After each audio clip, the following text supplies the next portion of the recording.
I stand here to speak on behalf of the war-affected children all over the world. As you've just watched, we should all realize that in one way or the other, we let these children down as a community, a nation, and the world over. Because these children were brutally abducted from the hands of their helpless parents who tried to prevent their abduction with their bare hands, and yet from people who were armed. I personally have testimonies because I've worked with these children who returned from captivity from 2004 to date. What we can see and what our ears can hear, what children who are affected by war go through, is not enough. I remember working with a 9-year-old child whom I personally counseled, who told me how he was supposed to kill his own mother. The father of the child had earlier been killed by the LRA rebels, the Lord's Resistance Army rebels, and this particular evening, as the child was with the mother, the small boy told me they met the rebels, and from a desperate heart of the mother, she tried to prevent the abduction of the child, and that ended her death. The rebels gave the mother and the child to choose who should kill the other. But from the heart of the mother, she decided the child should kill her. And that's exactly what happened.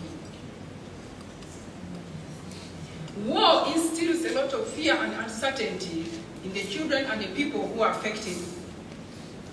I remember one day I was walking with my 3.5-year son to church. Then eventually he told me, "Mom, don't step on that grass. The bomb will cut your leg." So I had to begin sensitizing him on how to protect himself from landmines and how to protect others at that age. As we moved on, then he told me again, he said, "Mom, won't Konya abduct me?" I told him, "Konya will not abduct you because I'm going to protect you." And yet what I was telling him is exactly what other parents had failed to do for their children. War in whichever part of the world affects the lives, the health of children. Even as we watched that little boy who went through our hands, our counseling center, his leg still hurts up to date, and was the result of the bullet that went through his bones. War also increases poverty, just as it has done to northern Uganda. To me, it is the same anywhere in the world. And this cannot facilitate the recovery of the children who return from captivity, neither the communities that are affected. Education of these children gets so much affected when there is war. Because a child, we've counseled children who take even up to 13 to 15 years in LRA captivity. And when these children return, a child was abducted at the age of 9 and stays in captivity for the next 13 years. How can such a child go back to a normal system of education? It becomes very, very challenging, and we met those challenges. It has been very, very hard. And yet we all know for any proper development to take place in whichever part of the world, education must be put as a priority. These children return home and return to what? There are no homes. If you have watched the whole documentary, you realize that the boy who was being united could not even tell where his home was, because he had been in captivity for about 5 to 7 years. And when the social worker was taking him back to the 90s with the family, the boy could not even identify where the family is. And these are children that are supposed to be leaders. These are children that are supposed to be sitting in this room at a certain point in life. Given all that, we also realize that there are still children in the hands of the Lord's Resistance Army in captivity. And these children come from Uganda, the children come from Southern Sudan, the children come from the Central African Republic, we have children from the Democratic Republic of Congo.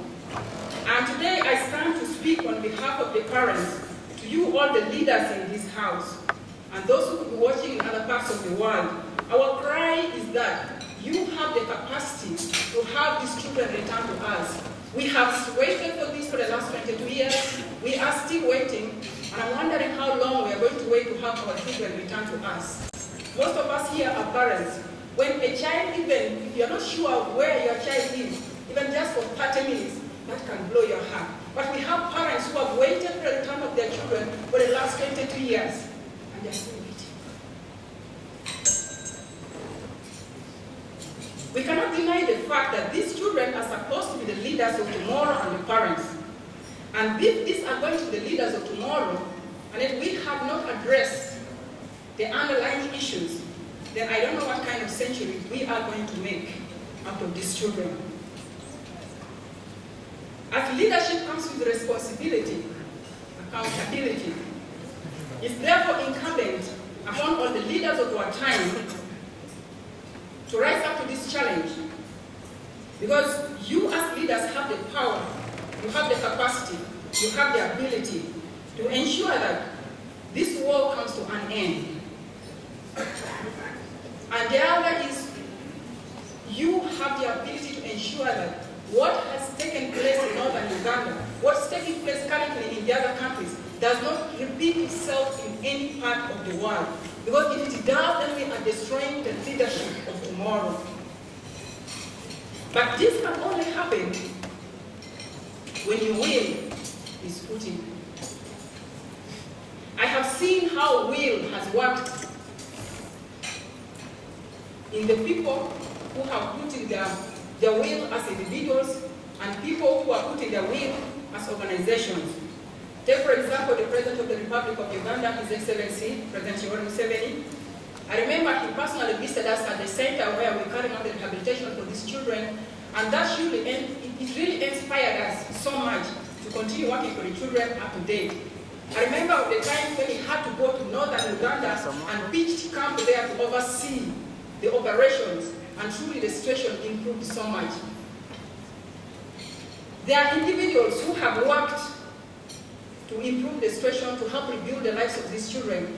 We have Madame El Zimmerman as an individual who wrote the book about the girls that I'm sure most of you could have read, and from that managed to raise some funds and started the rehabilitation center that these children have been managed. And through that center, we've received over 2,500 children who have returned from the Lord's Resistance Army, and the children have been able to undergo rehabilitation. We have humanitarian workers who have been able to work, and we have individuals like Brian Singo, who went and pitched camp in northern Uganda as an individual to come out with the film that we have been watching. And to me, that has made a great difference. It has been like an eye-opener to the world to realize that there is a problem that needs to be addressed. Now, each of you here tonight also have the opportunity to express your will in helping stop the Lord's Resistance Army war and build a peaceful future without war. Your presence here is an important step forward in us achieving this goal. I would like, therefore, to thank you all for giving me the opportunity to share a little of my experience as I've been working to rebuild the lives of these children, and I wish you a great week.